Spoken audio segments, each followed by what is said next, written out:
On today's video, we are talking about the rent for life advice that is taking over the internet. Now, you will hear these online gurus, these bloggers, these vloggers, these YouTubers say this with a straight face, that renting is better than buying.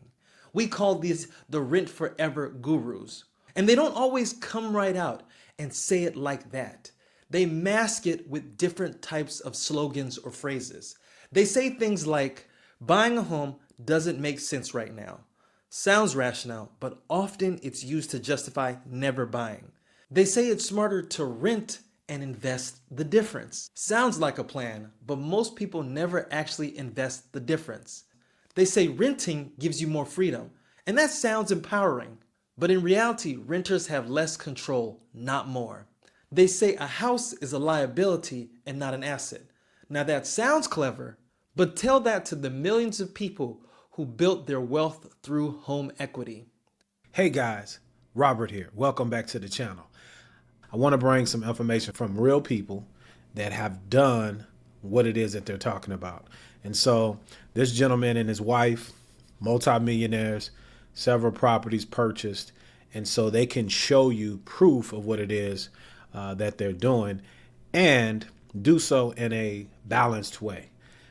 Not telling everybody to buy now or buy beyond your means and things of that nature, but actually trying to help those of you out here that are trying to make the decision. His last point that he made with the home equity, the things that you can do with the home equity is something that really helps those of you out there get onto the path of building wealth for whatever that means for you.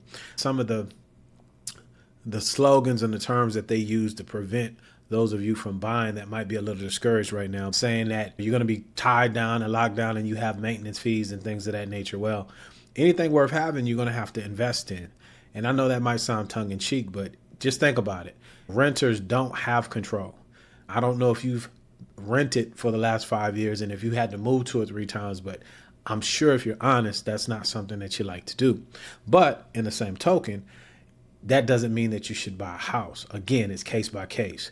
The biggest one that I hear from a lot of folks now that just curdles my blood is that, well, you can invest. Well, if I took this amount of money to invest, pump the brakes, guys. I don't know if you've looked at some of the statistics, and I look at actual applications from people that are wanting to buy, and folks don't have $1,000 in the bank. I'm looking at 45, 50-year-olds, and they haven't invested the difference because for whatever reason, it just ain't happening. So that sounds good and it makes you feel good when you're not doing the things that you need to do. But you need to look at a couple of my last videos and you can see what happens after a period of time when you go from 28 to 40, 45, and you just been out here YOLOing and you don't have anything. There's no shade to you, but the facts are the facts. Okay, facts are the facts. And then trying to scare you every 3 seconds, telling you not now, not now, not now. Let's look at the most recent 5 years, 6 years. Anybody that purchased before 2020, you're sitting pretty, unless you've had to move for a life type event. So we're going to let him speak so you can see a different point of view other than that the sky is falling so that I can run up my views and make money off of YouTube. And this is the one that gets a lot of people. They say not everyone should own a home. Now that sounds inclusive, but it's keeping people stuck with nothing to show for decades of rent. Now all of these slogans sound smart, they sound modern, they sound liberating, but let me be real with you. They are a part of one of the biggest financial lies sweeping the internet. And this bad advice is stopping so many people from pursuing the one goal that can actually give them financial security, owning their own home. Yeah, so not only is are a lot of these folks online that are discouraging you by just perpetuating false information, from my opinion, about owning a home, by trying to make it, as he said, smart, modern, liberating, and they're a trap. I'm seeing folks waiting and pushing off buying further and further out, And it's not all because of the economy. It's really because they got you guys out here thinking that a home is not an investment. If it doesn't pay you, it's not an investment. Who told you that? And you got to ask yourself why. And ask this question too. How many single family residents do they own? And then how many commercial properties do they own that you, the people that they're telling not to own, is going to come and rent? You see what I'm saying? And so it's a trap. It really is. And I'm seeing ages increase, and it would be different if I'm taking applications and I'm seeing folks with $500,000 plus in a 401k or a Roth IRA or something of that. You ain't got no money. You see? So you'll find a couple of folks online that are anomalies that might be close to you in age, and you use that as a justification not to do what you need to do, only to find out when you get older, you become bitter and start blaming everybody because you didn't handle your business. For some of you guys, you've waited so long that the area that you were in, that you were just kind of like, it'll be here, where prices were 175 to say 275. Other folks are now fancying where you live, and these prices have gone up. I'm just trying to shake you up. Just trying to shake you up and get you, if nothing else, invest the difference. You okay? Invest the difference and don't just talk about it. And then you could run the numbers for yourself. But this is really for those of you that have been scared because of the information. And I'm trying to give you a different perspective, not coming from me, but coming from folks that have really done it. So first, let's talk about why this advice sounds so good, but in reality, it fails. Now, to be fair, it sounds really smart on the surface when you're talking about some of the reasons to rent versus buy. I mean, there are things like you'll have more flexibility if you rent. You won't be tied down. It's cheaper to rent in big cities. But here's the thing. All of these arguments are based on short-term thinking. They compare rent versus mortgage in year one, monthly costs without considering future equity, flexibility while ignoring the instability of being a tenant. And the people that are giving this advice, they are thinking like consumers and not investors. I agree 100%. Real estate is long term. I tell all of my clients, I advise them that if you're not looking to be in these houses 8+ years now, 8 years, then you really have to strongly consider what it is that you're doing. And it may not be in your best interest, especially if you're trying to move around every 2 or 3 years. It's not going to work. You probably need to rent or find some type of investment opportunity where you can house hack or something along those lines, and put the monies in a vehicle for your future self. So we don't know what's going to happen tomorrow. You have to run your numbers, and you have to think long term. Our investment journey in real estate started with a lease option. Buying a home with a lease option and then reselling that lease option contract to someone else for a profit, using the money that we made with that to buy our first condo, a small condo in San Diego. And after that condo, we bought a house. And then after that house, we bought 2 more condos. And then after those 2 more condos, we bought a countryside home in Portugal. And then after that countryside home in Portugal, we bought a villa, a tiny home. We own a beach house, and now a lake house.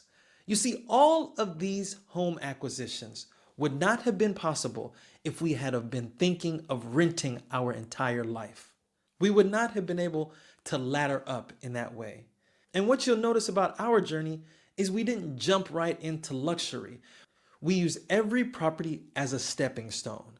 We bought smart, we added value, we sold, we created rental properties, we reinvested, and along the way, our equity kept growing while our cost of living stayed under control. That's the power of owning strategically and not emotionally. So that's our story. So many jewels, so many jewels. Let's break them down. There's a lot of you out there saying, hey, I can't afford it. Where I'm living, homes are $1 quadrillion. I'm being facetious. But notice the progression that they went into. First home, lease with an option to buy. That speaks volumes. Also, it was a condominium, okay?